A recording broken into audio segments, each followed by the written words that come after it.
नहीं, जैसे एथिक्स और ऐसे है, आप क्यों 20,000 30,000 कोचिंग में जाके लुटाओगे, यहाँ पे जब इतना अच्छा फ्री में पढ़ा रखा है और जो आपको पढ़ा रहे हैं वहाँ पे उनके इतने मार्क्स आए भी नहीं है, ये सच्चाई भी सही है। बात है। आप डायरेक्ट किसी कोचिंग के नोट्स पर या एक्सटेंडेड बुक पे जाते हो, प्रीलिम्स में फेल होने के चांसेस बढ़ जाएंगे। जो आपने बुक्स वगैरह को पढ़ा है वो एक फिजिकल प्रिपरेशन है, आप वो जो अपने अंदर इंप्रूवमेंट कर रहे हो, कॉन्फिडेंस को बिल्ड कर रहे हो, ये आपकी मेंटल प्रिपरेशन। अच्छा, बिगनर्स की बात हो रही है ना, तो बिगनर्स को मैं एक बात बताना चाहूँगा कि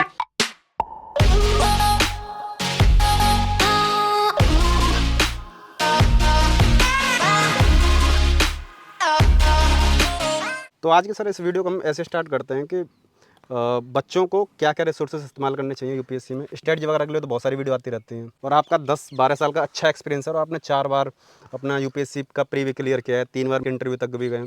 तो हम इस पर थोड़ा सा बातें करेंगे कि जो हमने रिसोर्सेज पढ़े अपने लिए और जो आपको, और हमारी ऑडियंस है उनको ये बताना चाहते हैं कि सर के पास हम आए थे, हालांकि सर हम बोलते हैं फ्लो में, लेकिन हमें तो भाई जैसा फील आता है ना, जो हमारी बॉन्डिंग है भाई जैसी है, हम बड़े भाई की तरह लेते हैं। हमेशा की तरह स्टार्ट करते हैं इस वीडियो को। जैन future officers, my name is Vijan Singh, welcome to KJ mission. अगर हम बात करें 2025 वाले स्टूडेंट हैं या 26 वाले, 27 वाले, इनके दिमाग में जो सबसे ज़्यादा आता है कि मुझे बहुत सारा कंटेंट पढ़ना है। आपके क्या राय है? जो बिगनर्स है उसके मन में बहुत सारे डाउट है कंटेंट को लेकर, कोचिंग को लेकर, क्या क्या किया जाना चाहिए ना। तो बिगनर्स के लिए भी वही सबसे पहली स्ट्रेटेजी आती है कि यूपीएससी का सिलेबस उनको देखना होता है और जो प्रीवियस ईयर क्वेश्चन होते हैं, प्रीलिम्स के होते हैं, मेंस के होते हैं, वो उसको बताएगा उसको कितना कंटेंट पढ़ना है। जब तक वो ये नहीं करेगा कि प्रीवियस ईयर क्वेश्चन सिलेबस को मल्टीपल टाइम यानी 10 बार नहीं देखेगा, तब तक वो वैसी गलती करेगा कि जाके किसी रैंडम कोचिंग में एडमिशन ले लेगा और उसके 2 साल कब निकल जाएंगे उसको पता नहीं लगेगा। ये 30-35 एनसीईआरटी वाला कंसेप्ट मेरे तो समझ में आता नहीं है। आप अपने एक्सपीरियंस के आधार पर बताइए क्या ही उसका कंसेप्ट है। 30-35 एनसीईआरटी पढ़ना जरूरी है? कितनी एनसीईआरटी पढ़ूँ, नई पढ़ूँ, पुरानी पढ़ूँ, क्या? नहीं, ये बात सही है कि 30-35 जो एनसीईआरटी, जो सिलेक्टिव एनसीईआरटी है, वैसे तो एनसीईआरटी 50-60 है, लेकिन यूपीएससी के काम की कौन सी है जो प्री और मेंस में काम आए, तो बिल्कुल सही बात है। और उसके अंदर मोस्ट ऑफ एनसीईआरटी नई वाली है, पुराने वाली में केवल हिस्ट्री वाली ओल्ड एनसीईआरटी जो प्राचीन मध्यकालीन भारत की है, विश्व इतिहास की, हाँ, हिस्ट्री के लिए ओल्ड वाली ठीक है, बाकी सभी नई, जैसे 6 से लेकर 12 तक ज्योग्राफी हो गई। जैसे सोसाइटी की एनसीईआरटी 12th वाली पढ़नी पड़ती है मेंस के लिए।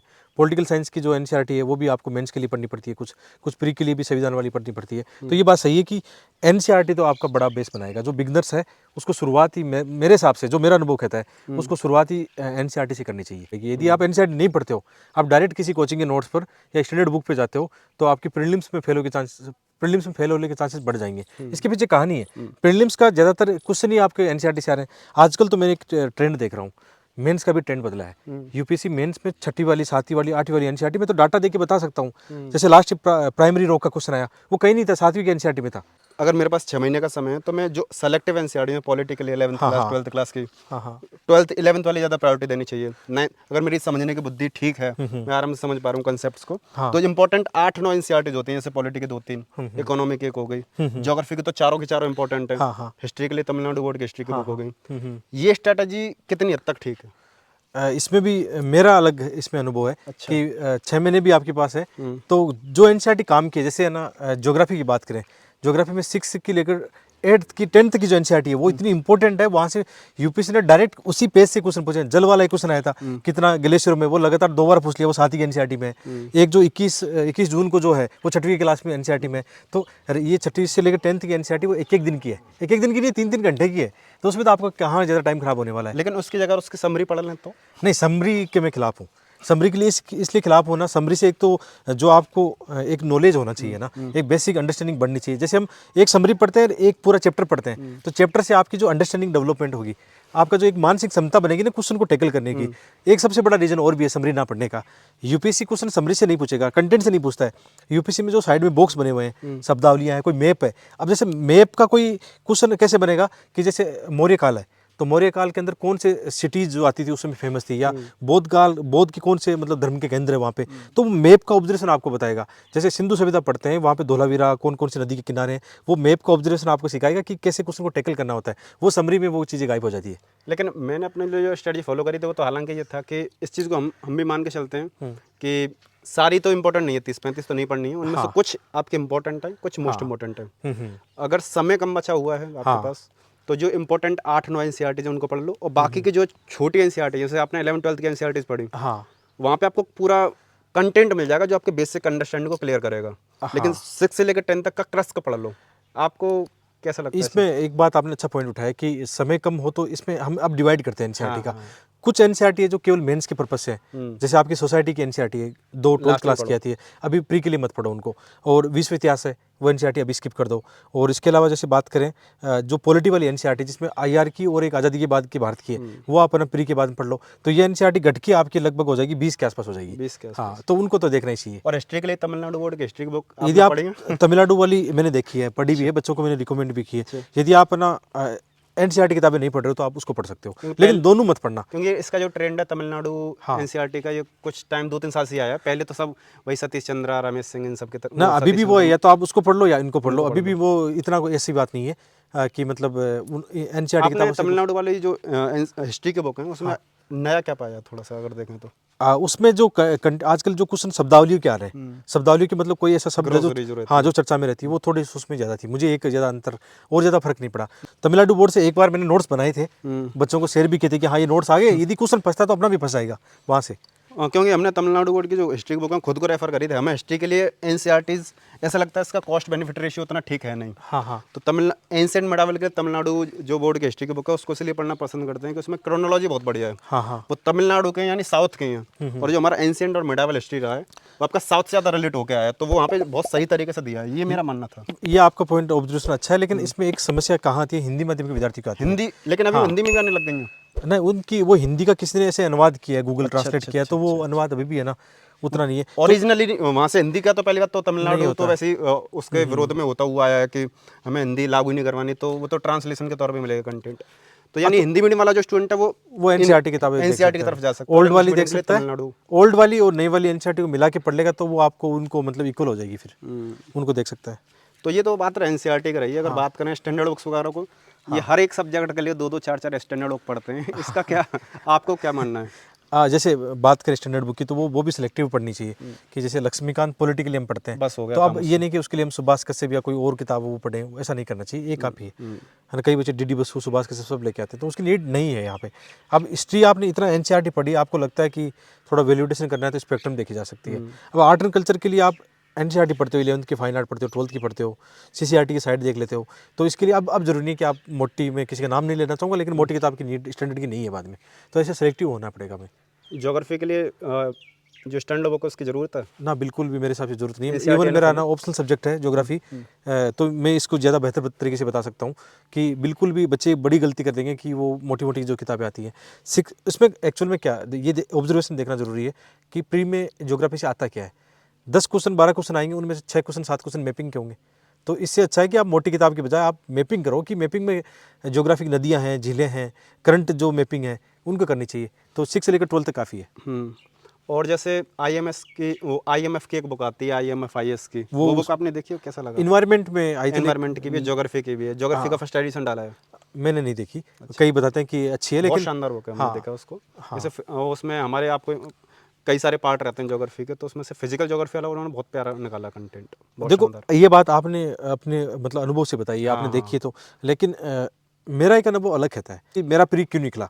तो जिनका भी प्री निकला है उनकी एक स्मार्ट स्ट्रेटजी होती है। वो एक तो ज़्यादा रिसोर्सेज की ओर नहीं भागते हैं, वो अपना पकड़ के रखते हैं। उनको लगता है कि मैंने ये फॉलो किया है, इससे क्वेश्चन बनना होगा तो बन जाएगा, नहीं तो वो किसी का नहीं बनने वाला है। वो फिर सभी ऐसा होता है कि मतलब कट ऑफ भी, जब पेपर टफ होता है तो कट ऑफ भी नीचे चले जाती है, तो ऐसा कुछ नहीं उसमें। तो और ये तो हमारी पॉलिटी ज्योग्राफी की बात हो गई। हिस्ट्री के लिए कौन कौन सी इंपॉर्टेंट है एनसीईआरटी? Spectrum enough? जो बिगनर्स है उनको तो ऐसा करना चाहिए, जैसे 3 ओल्ड वाली आती है, जो प्राचीन मध्यकाल आधुनिक भारत, अलग पढ़नी चाहिए। हाँ, पढ़नी चाहिए, ओल्ड वाली पढ़नी जिनके पास समय प्रॉपर है उनको। हाँ, प्रॉपर है उनके पास। अब समय जिनके पास कम है तो फिर 27 में देने वाले हैं, या 3 साल का है, या 2.5 साल 2 साल पढ़े, 1.5 साल भी पढ़ा तो पढ़नी चाहिए, वो तो पढ़नी चाहिए। हाँ, बिल्कुल पढ़नी चाहिए। 1 साल वालों को नहीं पढ़नी चाहिए, मेरे हिसाब से पढ़नी चाहिए। जैसे आप वो बोल रहे थे ना जिनके पास 5-6 महीने, तो वो फिर तो वो अचानक वो प्लान लेके आए अपना, तो उनका पॉलिटी के लिए हमने बात कर ली कि हमारा लक्ष्मीकांत एनफ है। हाँ, और गवर्नेंस के लिए, गवर्नेंस वाला पार्ट, उसके लिए कोई शॉर्ट नोट्स पढ़ लो, बहुत है वो। वरना मेंस के लिए तो आपको जैसे किसी भी कोचिंग के मेंस में ये बात जरूरी है कि बच्चों को ये पता होना चाहिए कि आप कोचिंग के सिलेक्टिव हैंडरेटेड नोट्स भी पढ़ सकते हो। हाँ, उसमें कोई दिक्कत नहीं है। जैसे विजन का वैलिडेटेड नोट्स बहुत अच्छा आता है, वो देख सकते हो आप।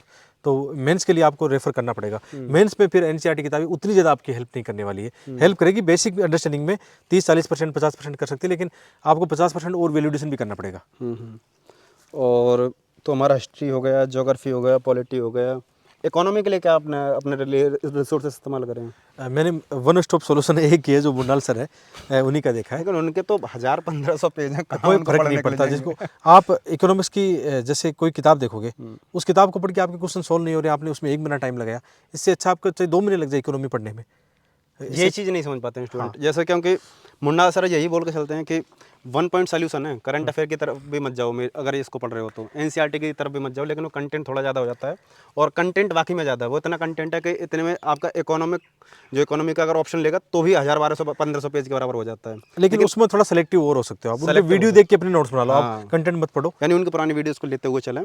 पुराने की उनके नए वीडियो भी देख सकते हैं, कहीं मिल जाते जो हैं, दोस्तों की हेल्प Unacademy लो, वगैरह पे थोड़ा दोस्तों से हेल्प ले सकते हो आप अपने कोई अब बात करें उसकी कि एनवायरनमेंट के लिए क्या करें स्टूडेंट, एनवायरनमेंट के लिए कौन सा रिसोर्स पढ़ना चाहिए? उसके लिए भी सर सबसे पहले बेसिक एनसीईआरटी है, जो उसमें भी 2 एनसीईआरटी आती है। एक जैसे बायोलॉजी की जो एनसीईआरटी नई वाली है उसकी 4 चैप्टर हैं, ओल्ड वाली बायोलॉजी की भी 4-5 चैप्टर इंपॉर्टेंट है।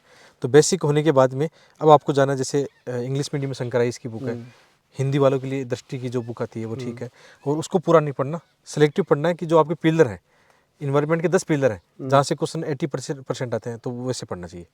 एक चीज़ ऐड करूँगा वैसा ना, चाहे आप और किताबें देखो नहीं देखो, जैसे बच्चे गलती क्या करते हैं कि जैसे ऐसे राइटिंग हो गई, एथिक्स के लिए 20-30 हज़ार रुपये जाके मार्केट में कोचिंगों में देते हैं। मैं कहता हूँ कि 2 बुक्स हमारी आई है, और सौभाग्य से मुझे इन दोनों पेपरों में हिंदी माध्यम में 1 ऑफ द हाईएस्ट मार्क्स मिले हैं। यहाँ पे वो बताया गया जो आपको आपके मतलब समय और पैसा बचा सकता है। तो आप और कुछ देखो नहीं देखो, एक बार मार्केट में जाके एक बार पलट के देखो कि एथिक्स की बुक कैसी है। बिगनर्स है उसको ये बात समझ में आनी चाहिए कौन सी बुक्स आपके लिए प्रैक्टिकल रूप से सही है। और एक चीज़ मैं इसमें बोलना चाहूँगा कि प्रैक्टिकल का मापदंड क्या है। आप ऐसे लोगों को देखो जिनके मेंस में अच्छे मार्क्स आए, को टॉपर किताब लिखते हैं, उसके वाकई में अच्छे मार्क्स आए, उसने कोई किताब निकाली तो उसमें अनुभव अच्छा होगा उसका। ये परिणाम भी बता रहा है। जैसे हाल ही में 2 साल में हिंदी मीडियम के ऐसे बहुत सारे विद्यार्थी जिनका फाइनल सिलेक्शन हुआ है, वो खुद ये बात बताते हैं कि हमने आपका जो इथिक्स है, आपकी ऐसे राइटिंग की जो है, जो फ्री में यूट्यूब पर थे, वो हमने देखे। मतलब पहले ये जो कंटेंट था ना, किताबें सब बिल्कुल फ्री में थी, लेकिन थोड़ा सा रनिंग के लिए फिर मैंने किताबें लिखना शुरू किया, और बच्चों ने काफ़ी प्रेम दिया उसमें। हिस्ट्री हो गया, ज्योग्राफी हो गया, इकोनॉमी हो गया, पॉलिटी हो गया, एथिक्स हो गया, हाँ, ऐसे के लिए क्या स्ट्रेटजी? ये आपने मेरा वाला सवाल पूछ लिया। हाँ, ऐसे में जो मार्क्स लाना होता है वाकई आसान काम नहीं होता है। बच्चों के लगता है कि मैं एक दिन भी ऐसे नहीं पढ़ने वाला हूँ या लिखने वाला हूँ, मैं जाके एग्जाम में जाके एथिक्स ऐसे में फाड़ दूंगा, 150 नंबर लेके आ जाऊंगा। ऐसा नहीं होता है। जैसे मैंने 4 मेंस लिखे, सौभाग्य से मेरे 4 बार ऐसे में बहुत अच्छे मार्क्स है, उसकी वजह से मेरा 3 बार इंटरव्यू कॉल हुआ। केवल एक ऐसे के पेपर को मैं उसमें दूंगा कि सबसे बड़ा योगदान था। आपके ऐसे में शायद 157 मार्क्स, 157 157। जो बच्चे सीरियस उनको पता है उसकी वैल्यू क्या होती है। मतलब 2 जीएस को मिला के एक पेपर में मार्क्स आए। GS1, GS2, GS3, GS4, हाँ, और एक आपका ऐसे, ये 5 ऐसे रहते हैं जो आपका 1250 कवर करता है। हाँ, सबसे ज्यादा जो पोटेंशियल रखते हैं ऐसे वाले पेपर में हम लेके बिल्कुल रखते हैं। ऐसे एथिक्स दोनों को आप शामिल कर सकते हो, सबसे कंटेंट ज्यादा सेम रहता ऐसे, है। उसके बाद में एथिक्स। एथिक्स रहता है। हाँ। जब हम अपनी जो वीडियोज रहती हैं उसमें जो गाइड करते हैं स्टूडेंट को, ये बताते हैं कि अगर आपको मेंस को क्लियर करना है, और जो 3 पिलर जो दिखाई देते हैं, सबसे जो स्ट्रॉन्ग दिखाई देता है ऑप्शनल, हाँ, दूसरा आपका ऐसे, फिर आपका एथिक्स, इन पर अगर आपने पकड़ बना ली तो बहुत सही रहेगा। जैसे मैं बार बार इंटरव्यू तक जा रहा था, 4 मेंस लिखे, 3 इंटरव्यू कॉल हुए, इसका मतलब ये तो डाउट ही नहीं कि मैंने मेहनत नहीं की। ये तो इसमें तो कोई डाउट ही नहीं था कि मैं मेहनत नहीं कर रहा था। मुझे एक बात पर विश्वास था कि आज नहीं तो कल हो जाएगा। लेकिन बाद में एक समय लगा कि हो सकता है अपनी किस्मत में नहीं लिखा हो, ये कि सिविल सेवक नहीं होके हो सकता टीचर बनना लिखा हो। हालांकि मेरा अटेम्प्ट एक बाकी, मैं इसको सीरियसली ले रहा हूँ। एज ए स्टूडेंट ही मैं अब अपने आप को देखता हूँ। अभी थोड़े दिन 5-6 महीने मेंटर को हटाता हूँ, एजुकेटर को हटाता हूँ साइड में, एक स्टूडेंट मुझे बनना जरूरी है। अभी तैयारी करें, अभी आपका जो लास्ट अटेम्प्ट है और मैं तो कर ही रहा हूँ, तो स्टूडेंट ये सोचने लग जाते हैं इनको तो सब पता है, इनको तो क्लियर हो जाना चाहिए। और वो जो उस टाइप के कमेंट आते हैं, तो कैसा लगता है? मुझे तो ऐसा लगता है कि भाई हम जानते हैं, ठीक है, लेकिन नसीब वाली बात भी तो आती है, एफर्ट वाली बात भी तो आती है, और कहीं कहीं पे कुछ हम गलतियां हम भी तो करते हैं। हाँ, ह्यूमन ही तो हैं। बिल्कुल गलती ये बात सही है कि जैसे मेरा नहीं हुआ तो मैं एक बड़ी गलती स्वीकार करता हूँ कि इंटरव्यू को लेकर मैंने थोड़ी अपनी एक स्ट्रेटजी नहीं बना पाया। प्री की स्ट्रेटजी थी, मेंस की थी, लेकिन हर बार इंटरव्यू में ऐसा लगता था इस बार आ जाएगा। अच्छा, बिगनर्स की बात हो रही है ना, तो बिगनर्स को मैं एक बात बताना चाहूँगा कि पढ़ाई ठीक है, अपने व्यक्तित्व पर थोड़ा ध्यान देना चाहिए। कैसे आपको बोलना चालना है, आपको लोगों से कैसे आपका व्यवहार आपका होता है, एक है ना, साथ में लेके चलो आप पर्सनालिटी को ना अपनी। ये एक दिन से बदलने वाला नहीं है। जैसे बहुत सारे बिगनर्स ये वीडियो देख रहे हैं कॉलेज में उनके पास अपॉर्चुनिटी है डिबेट सोसाइटी ज्वाइन करने की, खुलकर लोगों के साथ बातचीत करने की, तो एक अच्छा मौका आपके पास है, अपनी पर्सनलिटी डेवलपमेंट को करना चाहिए। तो पर्सनैलिटी को तो हमें भूल ही जाते हैं। और जो सबसे इंपॉर्टेंट पार्ट है, जैसे हमारा मानना क्या है कि प्रिपरेशन आपकी स्टार्ट हुई है, वो आपके एक मतलब फिजिकल प्रिपरेशन है। जो आपने बुक्स वगैरह को पढ़ा है वो एक फिजिकल प्रिपरेशन है। हाँ, हाँ, आप वो जो अपने अंदर इंप्रूवमेंट कर रहे हो, कॉन्फिडेंस को बिल्ड कर रहे हो, बोल कैसे रहे हो, ये आपकी मेंटल प्रिपरेशन है, बोलना कैसे चाहिए। हाँ, हाँ। इसको हमेशा मिस कर देते हैं, इसी चक्कर में थोड़ा सा रहता है। यूट्यूब पे जैसे आना मेरा इसलिए हुआ था कि मुझे लगा कि मेरे पास 1-2 अटेम्प्ट बाकी है। अच्छा। इंटरव्यू में अब कम नंबर आ रहे तो कहीं ना कहीं अपने में कमी, सीधी सी बात है, लगातार कम आ रहे तो अपने में कमी है। वहाँ कोई आपके साथ भेदभाव नहीं करता, वहाँ पे आपके पास अपॉर्चुनिटी होती है। आप 3-4 लोग या 2,000 लोग इंटरव्यू दे रहे हो तो उनमें से वो बेस्ट लोगों को छाटेंगे, और इसी कमी को सुधारने के लिए, कम्युनिकेशन को इनको बेटर करने के लिए मैं यूट्यूब पर आया। और लेकिन यूट्यूब पर आने के बाद में मैं अभी टीचर बन गया हूँ। अभी एक बात सही है कि है ना, ये बात बच्चों की जो आशाएं बढ़ जाती है कि यार ये टीचर है, इनको तो बहुत कुछ आता है। लेकिन ये सच्चाई है, जब तक अपने स्टूडेंट नहीं बनते हैं ना, तब तक एग्जाम नहीं निकलती है। मैं आज जाके एग्जाम में बैठूँ, मेरा एग्जाम नहीं निकलेगा, चाहे मैं कितनी बातें बच्चों को बता दूं कि ये करना है वो करना है, मैं खुद पर इंप्लीमेंट करूँ, जब तक हम स्टूडेंट नहीं बनते हैं 6 महीने 1 साल तक जब तक स्टूडेंट होके वो किताबें बार बार सभी सब्जेक्ट नहीं पढ़ते, तब तक आपका ना प्री निकलेगा ना मेंस निकलेगा। पहले मेरा प्री आसानी से क्यों निकल रहा था, मेंस आसानी से क्यों निकल रहा था, क्योंकि मैं स्टूडेंट था। आज मेरी जिम्मेदारियां बढ़ गई अब, तो मैं मुझे भी डर लगता है, आपकी तरह डर लगता है, जो स्टूडेंट है उनकी तरह डर लगता है कि यार प्री पास करेंगे नहीं करेंगे, एकदम जेन्युइन डर है वो। और मैं इस डर के कारण पढ़ना पसंद करता हूँ फिर कि यार कहीं फेल नहीं हो जाए, थोड़ा पढ़ लेते हैं। इससे एक पॉइंट अच्छा निकल के आया कि ना, एक गलती हम ये नहीं करनी चाहिए कि एक बैकअप प्लान जो है आपने ना रखें। बैकअप प्लान रखें, बैकअप प्लान रखें, मतलब कब रखें, मतलब ये गलती ना करें कि बैकअप प्लान नहीं रखें, यानी बैकअप प्लान हमें रखना चाहिए। क्यों, कब रखना चाहिए, जैसे आपके 2 अटेम्प्ट हो गए, 3 अटेम्प्ट ले लिया आपने बिना बैकअप प्लान के, फिर आपका पीसीएस आपका बैकअप प्लान हो जाना चाहिए। या एटलीस्ट जो है ना, एक चीज़ बच्चे गलती करते हैं कि जैसे उनका ग्रेजुएशन होता है तो वो ये लगता है कि मुझे तो केवल यूपीएससी करना है। यार उनके साइड में यदि उनका पीजी हो जाए, एमए हो जाए, एमएससी हो जाए तो क्या फर्क पड़ेगा, साइड में होता रहेगा वो तो। उसमें ज़्यादा नहीं है, डेली के 2-4 घंटे, और जब नहीं जाना ही नहीं है, वो जो पेपर देने के समय जाना होता है, आराम से आप एमए पास कर लेते हो, नेट पास कर लेते हो। नेट को ये थोड़ी ना किताबें पढ़ के, जैसे मैंने 2 बार नेट पास किया है, मेरे नेट क्वालिफाइड है आप? बिल्कुल, मैं 2 बार क्वालिफाइड हूँ, वो भी पॉलिटिकल साइंस में। वो मेरा सब्जेक्ट अलग ही था, मतलब ग्रेजुएशन पॉलिटिकल साइंस। हाँ, पॉलिटिकल यूपीएससी से तो रिलेट कर रहा है ना वो? हाँ कर रहा है, लेकिन मेरा ज्योग्राफी ऑप्शनल था यहाँ पे, अभी हिंदी से चेंज कर लिया। तो नेट करना चाहिए, मुझे कॉलेज लेक्चर देना चाहिए था। मैं जब मैं सीरियस हो गया था कि अब मेरे ना यूपीएससी में अटेम्प्ट 2 बाकी हैं, बार बार दे लिए, इंटू नहीं हो रहा है, तो मुझे अब जाके सीरियस होना है कि मुझे कॉलेज लेक्चर बनना है। उसी समय मैंने यूट्यूब ओपन किया। ये इंटरव्यू के लिए हम कभी डिटेल में बात करेंगे कि इंटरव्यू की कैसे तैयारी रखनी है, क्या क्या मिस्टेक्स करी थी, और इंटरव्यू के लिए कुछ स्पेसिफिक आपसे 2-3 पॉइंट पूछना चाहूँ तो क्या बताओगे? मैं सबसे ऊपर 2-3 रखूंगा कि यदि हम डरते हैं इंटरव्यू में, डरते हैं तो हम सही जवाब नहीं दे पाते हैं, हेजिटेशन रहता है, वो आपके चेहरे पे दिख जाता है। मेरी एक बड़ी ये समस्या थी, मैं स्वीकार करता हूँ कि डर किस बात का। यार एक चीज़ मेरे में थी कि मैं एक इंट्रोवर्ट टाइप का भी था, आज नहीं हूँ। आज सब चीज़ें जो यूट्यूब पे आने के बाद में कई सारी चीज़ें सीखी, यहाँ पे बोलना सीखा है, ढंग से कम्युनिकेट करना सीखा है। यदि आप मेरे से 3 साल पहले मिले होते तो मैं शायद इतना आपसे खुल के बात नहीं कर पाता। तो ये मैं बिगनर्स को इसलिए बोलना चाह रहा हूँ कि जो गलती मैंने की, क्योंकि मेरी एक गलती से मेरा, जैसे बोल रहे हैं ना कि आपको 10-12 साल हो गई तैयारी करते हुए, इतना लंबा नहीं होना चाहिए यार, मतलब कौन इतना करता है, दिमाग खराब होता है। पिछले 2 सालों में जब रिजल्ट आता है फाइनल, तो एटलीस्ट एक बंदा ऐसा होता है जो बोलता है कि सर आपकी वजह से मुझे हेल्प मिली है। इस बार तो अभी 20-30 है जो इंटरव्यू दे रहे हैं। तो सर वीडियो लंबी हो गई है, अब इसको यहीं समराइज वगैरह करते हैं, समराइज करते हैं, और बच्चों की ये वीडियो बिल्कुल नेचुरल वीडियो रखी हमने, क्योंकि सर के पास आए थे मिलने के लिए, तो अचानक से प्लान बना कि चलो 25-26 वाले स्टूडेंट के लिए कुछ ऐसा कैजुअल डिस्कशन करते हैं। सबसे बड़ी जो दिक्कत रहती है वही रहती है कि बुक लिस्ट कौन से फॉलो करूँ। बुक लिस्ट को लेकर हमने ये वीडियो थोड़ा सा ओरिएंटेशन करी है। जिनको पसंद आई हो तो लाइक कर देना, चैनल पर सब्सक्राइब करना, और दूसरी बात सर के चैनल को जरूर विजिट करना। बिल्कुल, स्टडी आईएएस विद्यापीठ जाकर, वहाँ पे आपको हिंदी मीडियम का तो प्योर कंटेंट है, और इंग्लिश मीडियम वाले के लिए भी काफ़ी अच्छा कंटेंट है। जो हिंदी समझते हैं वो, कई सारे इंग्लिश मीडियम के बच्चे कहते हैं कि सर हमने स्ट्रेटजी तो समझ में आती है। हाँ, नहीं जैसे एथिक्स और ऐसे आप क्यों 20,000-30,000 कोचिंग में जाके लुटाओगे, यहाँ पे जब इतना अच्छा फ्री में पढ़ा रखा है, और जो आपको पढ़ा रहे हैं वहाँ पे उनके इतने मार्क्स आए भी नहीं है। चलिए इस वीडियो समाप्त करते हैं, मिलते हैं नेक्स्ट वीडियो में। बिल्कुल, बहुत बहुत धन्यवाद। वीडियो बाहर क्यों बनाता हूँ, स्टूडियो है ना आर्टिफिशियल लगता है, मैं खेत में लाता हूँ यार क्या मजा आ रहा है यार। वीडियो कब आएगा, महीने भर बाद में? हाँ, 2-3 महीने।